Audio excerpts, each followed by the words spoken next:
Good evening, everyone, and welcome to our second webinar from Quantum London. We are very excited today. We have a great guest that will help us understand a bit more around how can we secure quantum communications using quantum technologies. But before we go deep into that topic, I would like to just say a couple of words about Quantum London, who we are and what we are trying to achieve. So we really are a group of people that are curious and passionate about quantum computing and quantum technologies. And we are trying to connect us curious people with experts in the field.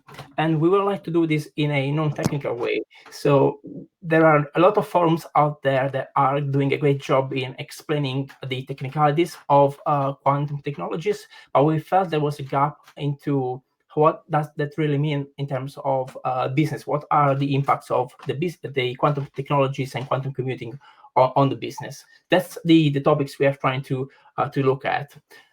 Today, we have an interactive session. You have the chat should be on your right or at the bottom of your screen. You're from your phone. Feel free to ask questions to our expert, which I'm going to introduce in a second. And his name is John Prisco. Sorry, before I get to that, just a reminder for everyone, the session is being recorded. So if you miss something, you can just go, we'll share the link afterwards. You can go back and rewatch and look back at some of the topics. So our expert today is the CEO and president of Quantum Xchange, a company that's trying to bring in some of those technologies that are making communications more secure outside of the research into the real world. And his name is John Prisco. And without any further ado, I would like just to hand over to John. Maybe you can give us a bit of introduction about yourself and your company. Yes, well, thank you, and hello, everyone. I am John Prisco, President and CEO of Quantum Xchange. I started at Quantum Xchange at the end of 2017, and I have a background as a serial entrepreneur. This is my 7th startup over the past 30 years. And my last startup was a cybersecurity company, which really prepared me well for this quantum treatment of cybersecurity. And I also have a technical background in quantum optics. So it's a pleasure to be here with you all. And well, I'd like to start with one question around what kind of problems are you and your company are you trying to solve? Yes, well, we launched in 2018 with a product that we call FIO. It's a trademark. The PH stands for photon, the IO for 1 and 0. And this was the first quantum fiber network in the United States. Since then, our product offering and addressable market has pivoted somewhat with the launch of our appliance, which we call FIO Trusted Exchange. And we did that in the fall of 2019. This first of its kind quantum safe key distribution system does a number of things. First, it's uniquely capable of making traditional keys quantum safe now by utilizing a patent pending out-of-band symmetric key delivery technique. Second, all 26 of the NIST post-quantum cryptographic algorithms are a standard feature of this appliance. So FIO-TX can support keys in any format: post-quantum cryptographics, QKD, NQR-NG, or any combination thereof. And lastly, it makes QKD commercially viable by overcoming previous distance and network delivery limitations. Essentially, we're providing organizations with a complete menu for being quantum safe today and quantum ready for tomorrow's threats. A bit more about the technology. How does it work? Because you mentioned, quantum key distributions and other technologies, and also I understand there is some pure quantum components and there are some non-quantum components, and they can work together. Can you tell us a bit more around that? Yes, and I think that the secret to being successful in providing a quantum safe environment is having the ability to create what we call crypto agility. And by that, I mean, we're asking companies today to make a decision that they're really troubled in making because, first of all, there are no new standards beyond the RSA standards. So we don't have algorithms that have been approved. There are large investments required if you're going to do everything with fiber. So what we've done is we've come up with this new approach, which combines all of these features into one product offering. And that makes the decision by a potential enterprise customer much easier. And what that means is that this crypto agile appliance will provide either electrical QRNG keys that can be transmitted over any medium, over any distance. It can provide any of the candidate algorithms that are being investigated by NIST and will eventually be a new standard. So, we have the ability to combine the mathematics approach of the NIST PQC algorithms with the physics approach with quantum keys, either electrical versions of quantum keys or pure QKD optical version. Thank you. We do have a question from the chat. So Craig is asking, has the QKD been presented to any insurers for validation that may be concerned about bulletproof security and cyber liability? Just a bit of background. So a lot of us in this group, they are from insurance. That's why you might see a bit of these insurance-related questions coming in.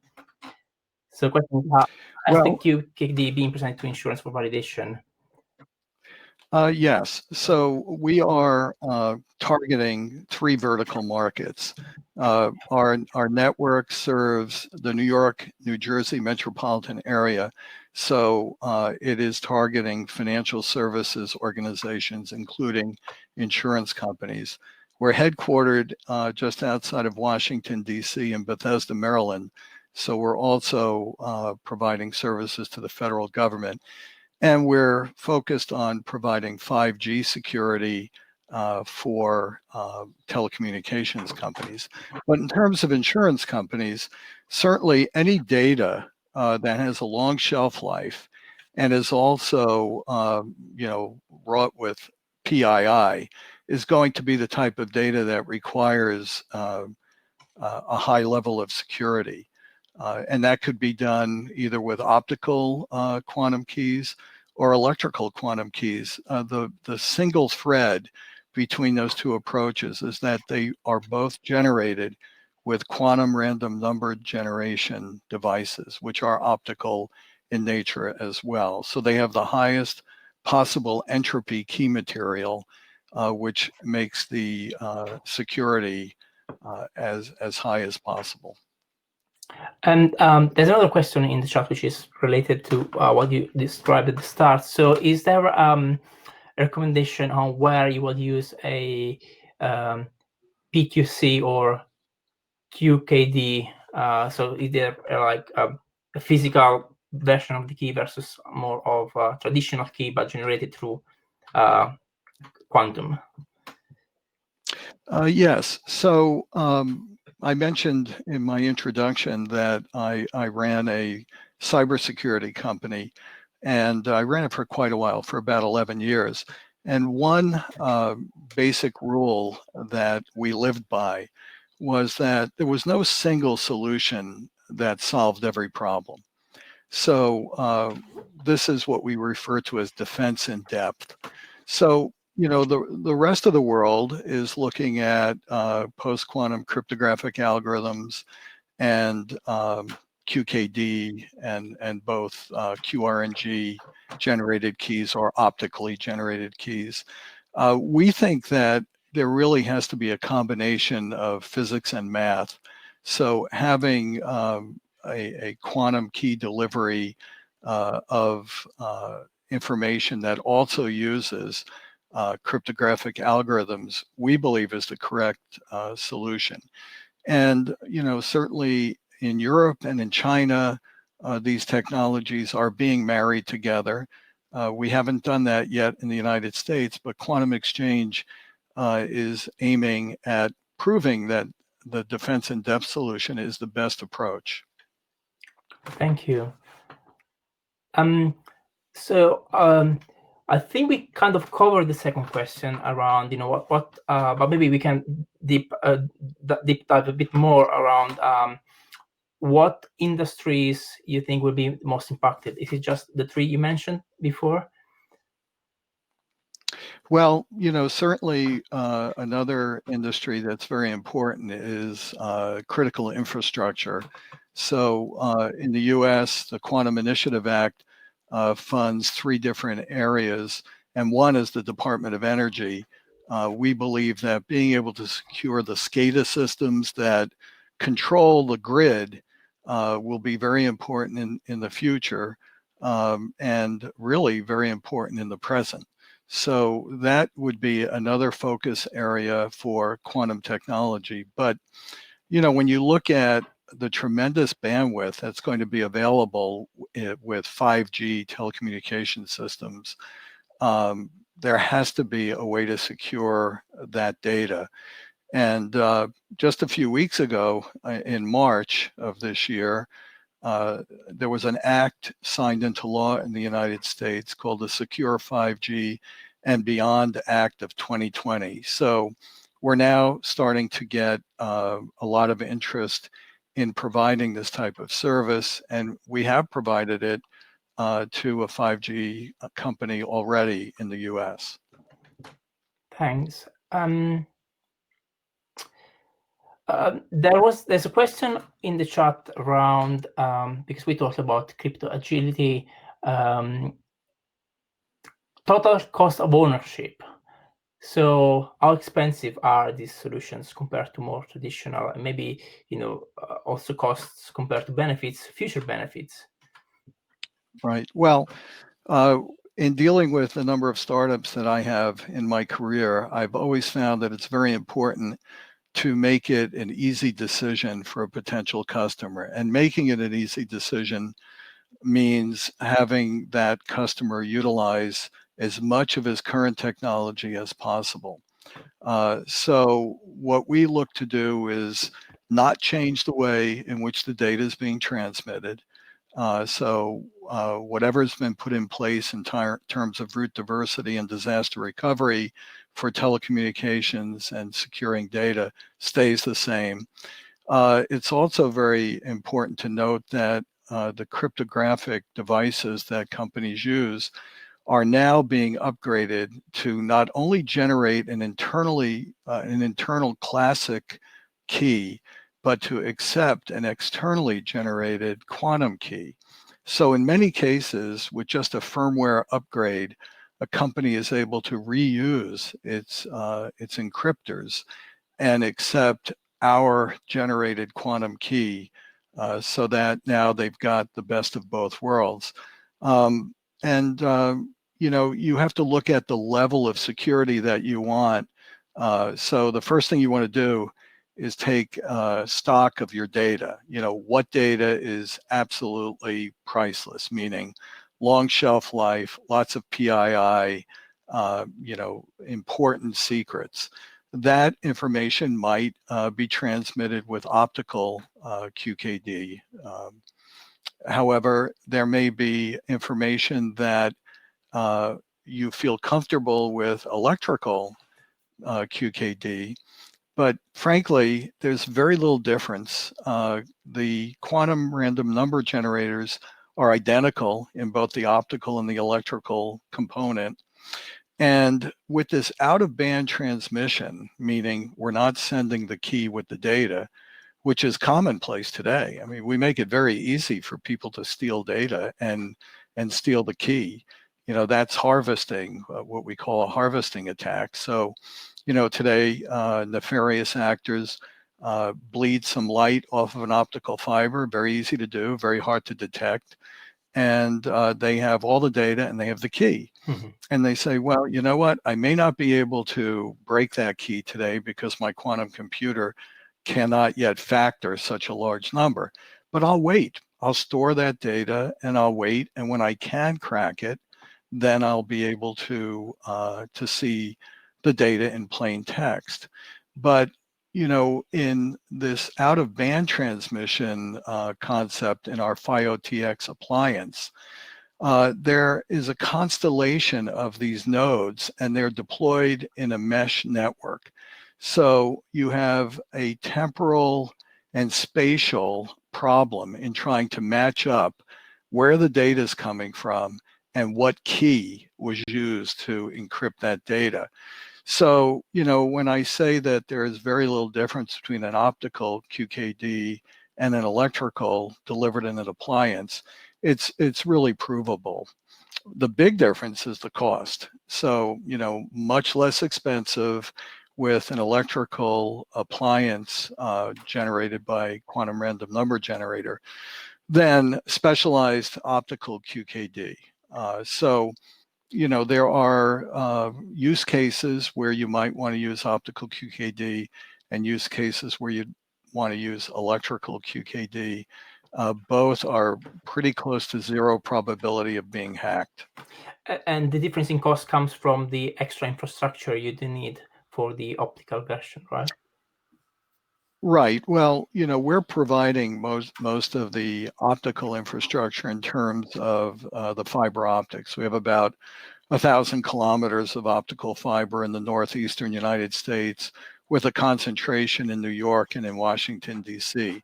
But the optical hardware, which of course has picosecond pulsed lasers that have to transmit individual encoded photons and then detect those, are a bit expensive, but coming down in price as the equipment gets more common. And I should also point out that we were all about commercializing this technology.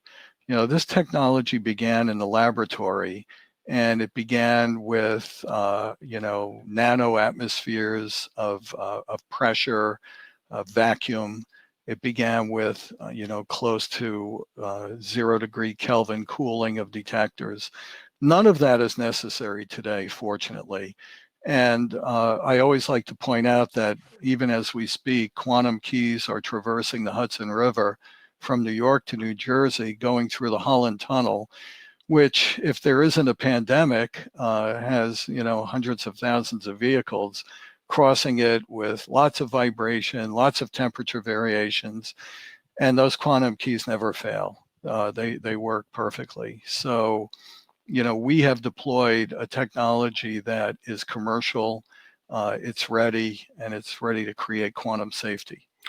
So in terms of spreading Matt, can I just jump in? I think there's a number of technical questions coming, but it would be just great to recap for some of the listeners. I just want to check if we take it at a simple level. You've mentioned harvesting today and decrypting tomorrow. So if we cover this from the point of view of the layman, effectively you're saying there's data out there that is very difficult to decrypt, even if you could hack into a system and get it. But if it has long-term value and you sit on it, at some point it will be cheap enough to use a quantum computer to hack it. And therefore there's a risk even if it's unhackable today. And what you're doing is you're saying we need to protect it in a way that even in the future it can't be decrypted. Well, that's right. And when you consider an RSA 2048 key, that key has not been broken by a quantum computer yet. A 1024 has been broken by a quantum computer. So most people would use RSA 2048 or 4096 to be safe. However, it's just a matter of time before there's a quantum computer that can factor even a large key like a 2048 or a 4096. I should also point out, though, that if you're using quantum keys, to encrypt your data, there is a tamper evidence that will occur if someone tries to bleed off some of the light. because there are only a finite number of photons that are being transmitted, and they're all encoded. So if I transmit 1 million photons, and that represents a key, and only 900,000 of those photons make it from one side to the other, it will be evident that somebody was a person in the middle and that they tampered. So you can future-proof your data today by using this type of encryption technique, and no one will be able to harvest your data, because when they harvest your data and your key, if they can get the key, meaning it's not going to be right there with the data, it's going to be transmitted somewhere spatially different and temporally different. If they can get that key will only have 9/10 of the information necessary for the key to work. So, when people think, well, we can wait, there really is no reason to wait. If you've got something that is so crucial to your enterprise and it has to be secured, you can do something today about it and protect it forever, because you'll provide, the worst you'll do is someone will steal your key, and that key won't be the right one to unlock the data.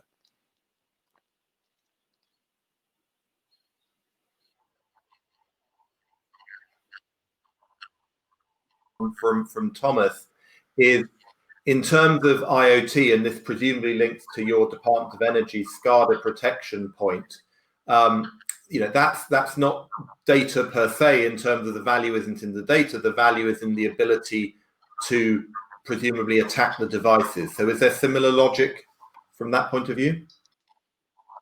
It is, and in fact, the appliance that I mentioned, the FIO Trusted Exchange, can be delivered virtually. So it's software. It could be delivered in an IoT device. I know there's usually not a lot of real estate in an IoT device, but I think that you could use this scheme to protect IoT devices as well.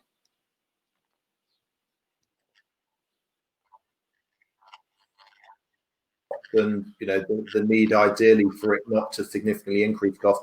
The other natural question is always, to whom are you selling? So, is this a sale to the CISO? Is this a sale to the chief risk officer, to the chief financial officer? Where do you find the most acceptance? Well, certainly in the cybersecurity space, you're selling to CISOs, and they're probably the most overworked people on the planet, especially considering all the work from home gyrations they've gone through as a result of the pandemic. So we are typically working at a chief risk officer level. These are the types of decisions that affect your stock value. They affect the public's view of you being a safe company. Of course, a few years back, we had Equifax, and that breach certainly shook people's confidence in that company. I think it's that important that corporations today are making this a C-suite decision.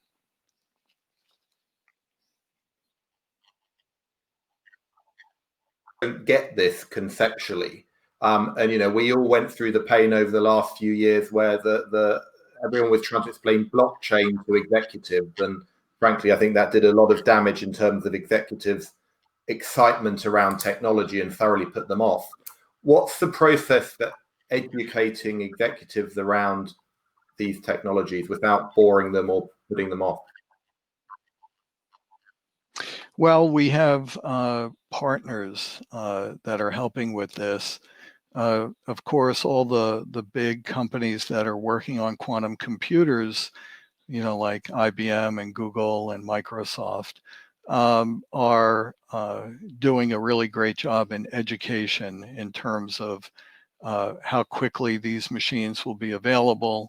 When they talk about a double exponential speed of delivery, it really tells you that this can come on us suddenly. And, it's not a question of if, it's a question of when. And we try not to really engage in, it's 3 years from now, it's 5 years from now, because it's happening now because of these harvesting attacks.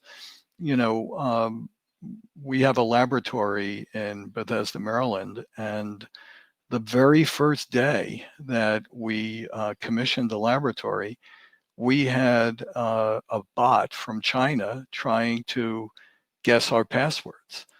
So this is real. It's happening today.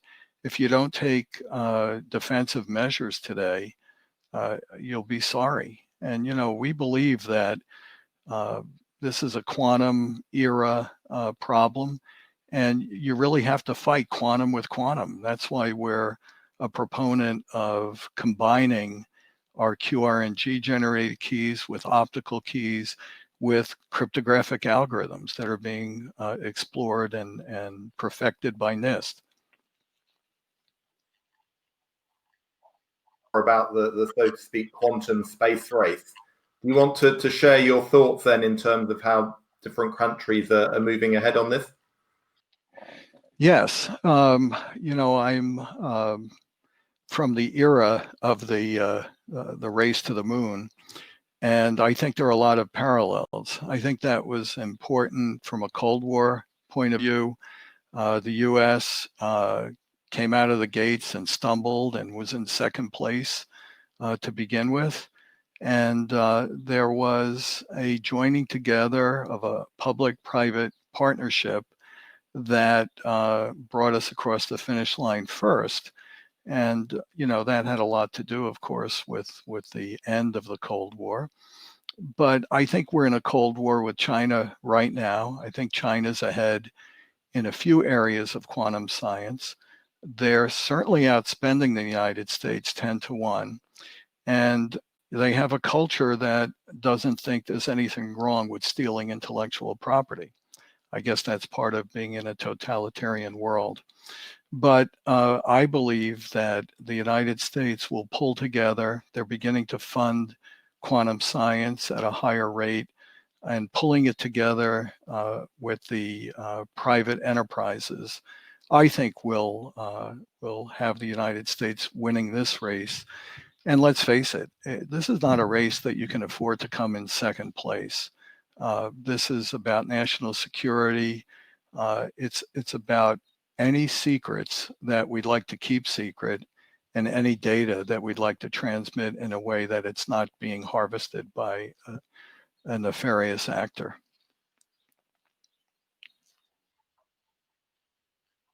Next few years, is the bulk of it going to be government money, or do you think it's going to ramp up in the private sector as people commercialize the last few years of research?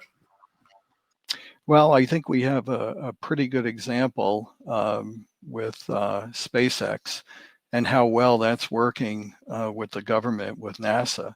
I think you're going to see the same sort of cooperation in quantum information science. There's so many research organizations around the Western world that are doing great work in this area. And that combination of government funding, government participation, government trials. And, the federal government here in Washington, D.C. Have wonderful programs that they're planning. We are a part of them. We applaud what they're doing, and we want to be their partners. And we think there are going to be a lot of people partnering with the government to make this a success. On our mind in these discussions, yeah. As you'll have been able to tell from some of the questions, there's some very technically aware members that we have. There's also plenty of people who are merely quantum curious, and so the challenge really for those 99% of us who don't fundamentally understand the technology, nor do we need to, how do we make sure that we're keeping up with what's going on in a way that will allow us to be useful in our companies as we do our day jobs? Well, there are certainly a number of professional organizations that we as suppliers to the industry are all members. And perhaps we should have a class of membership that is not very expensive, but allows people to get the information that we are privy to. So there are a number of them. There's QIA from the Hudson Institute. There's Inside Quantum Technology, where we just spoke last week. So there are a number that will keep everybody up to speed in terms of the latest achievements in quantum information science. So I'm just turning to the chat to check whether there's any questions we haven't covered. Craig appears to have got to your website and understood some of the details he was after, so that's great. We've covered the questions around how to engage and the cost. There were some very technical things around protocols and managing keys from different domains and resources. I'm not sure if, Emilio, you want to clarify that or if you feel it's been answered. What it said here, and you can tell me, John, if this makes sense to you, it doesn't to me. Perhaps we need to understand the solution in the context of key management. The keys generated on the fly randomly. Do we need specific protocols to manage different keys from different domains? Does that make sense, or is that one step too technical? Well, I think it makes sense. And, there are key management systems that we use. There are ways to integrate with encryption providers and their key management systems. So what we're trying to do is be technology agnostic, or I should say vendor agnostic, and have layer 1 and layer 3 capabilities in transporting our keys on either a VPN or at a lower OSI level. So I think that's what the question is about, but we're happy to talk about that in more depth, perhaps privately. Good. Thank you. That makes sense. So I guess the final question from me is, if we're sitting here in 12, 18, 24 months' time, what do you feel will have been the interesting things that have occurred on the quantum communications, quantum security side? Well, I think we're going to have a much clearer picture of just how sudden quantum computers are going to be capable of disrupting our current cryptography. People like to talk about 5 and 10 year timeframes. I think it's much sooner than that. And that's not just a self-serving comment, just based on the reports that we see and the achievements that are occurring. I think it's going to be important in 2 to 5 years to have real quantum repeaters that are able to amplify signals without changing their quantum state. And I also think in this period of time, you're going to see prepared corporations that have budgets assigned to coming up with their quantum strategy. We're already starting to see some of the largest financial institutions hiring quantum experts, and that's something you didn't see in 2019. And even with the delay of the pandemic, we are seeing investments being made to bring on people who are experts in this field. There need to be a lot more of them. It's the same parallel with cybersecurity. Years ago, we were telling the universities, please give us cybersecurity experts. Now we're telling the universities, please give us quantum optics experts and quantum key experts. And are they responding to that, or is there going to be a sort of year delay? Yeah, they are. There are so many great universities around the world. You have Cambridge, we have MIT and Columbia and Chicago, and they're all doing fantastic work in this area. And, we need a lot more people taking that subject matter. Fantastic. One final question probably that's cropped up in the chat from Tom. Do you have a sense of the timelines on the rollout of disruptive security standards within enterprises? Well, it looks as if you're talking about the post-quantum cryptographic algorithms, you can look back in time as to when, we started with DES 56, and then we had the advanced encryption standard, and those took 5 to 8 years. Right now, NIST called for quantum algorithms, quantum resistant algorithms. In November of 2017, I think there were 88 or so of them. We're down to 26. They're talking about 2023 before they pick one or two standards. And it's going to take another 18 to 24 months for corporations to digest those standards and to update their capabilities. All of those algorithms are in the appliance that we're providing as a crypto agile device. And at some point when those decisions are made, if you already are using this type of technique, you can very quickly adopt. But, I don't see that settling down until about 2025. Good, thank you. That makes sense. So I think we have probably two final questions then from the audience. So how can customers who invest in the tech track, who invest in this technology track that the investment's on track? So I guess a question about really, are we, how does one know that this technology is delivering on its value or supposed value?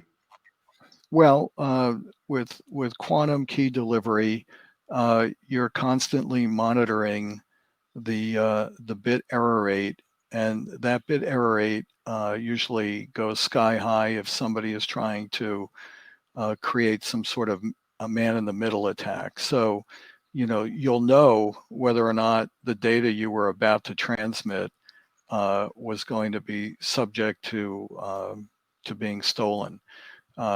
There is a very clear-cut way to know whether you've made your transaction occur in the most quantum safe way. So certainly that is provable. And then, of course, there are the ramifications of what happens if you are hacked. And that occurs, unfortunately, with regularity. And as I mentioned earlier, that has a major impact on a company's capital value. So, the cost of these technologies pale in comparison to the damage that can be done to a company's reputation and their stock price. Even if there's just one breach, the cost is astronomical and many multiples of what the prevention costs. Yeah, absolutely. So then the final question, slightly different, but taking us back to your comparison of different countries. So Craig asks or states that China reportedly has a ground to space to ground quantum communication network set up. What's your gut feel? Is that just good PR, or are they really doing something that impressive?